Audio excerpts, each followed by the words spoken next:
આજે ચલો ગાઈસ સોમનાથ કિચનમાં આપ સૌનું હાર્દિક સ્વાગત છે।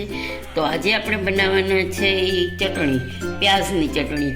તો સમોસા સાથે ખાવાની, ગમે તેના ભજીયા સાથે ખાવ તો આપણે એવી ડિફરન્સ ચટણી બનાવવાના છે। તો મેં અહીંયા આંબલી પલાળી દીધી હતી અને એનું પલ્પ કાઢી લીધું છે ને એનું આ પાણી છે જુઓ।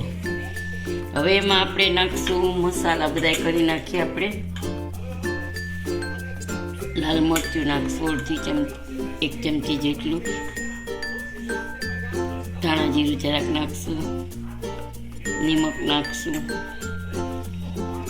અને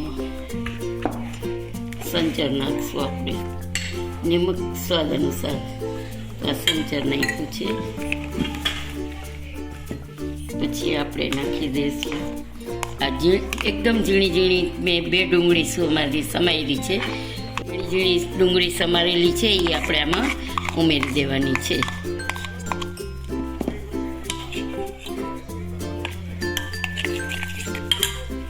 હવે એમાં મેં એક બટેટું એકદમ મેશ કરી નાખ્યું છે, જે એકદમ મેશ કરી નાખવાનું છે, કણી નથી રાખવાની।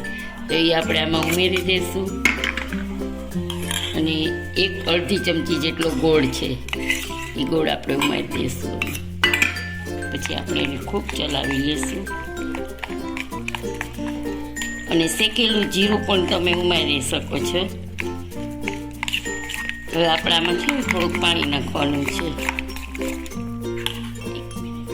તો આપણે એમાં લીલા મરચાંની કટકી એક નાખવાની હતી, ઝીણું ઝીણું સમારેલું છે અને ધાણા ભાજી છે થોડીક, બહુ નથી નાખવાની। અને હવે આપણે પાણી નાખી થોડીક ઢીલી કરવાની છે।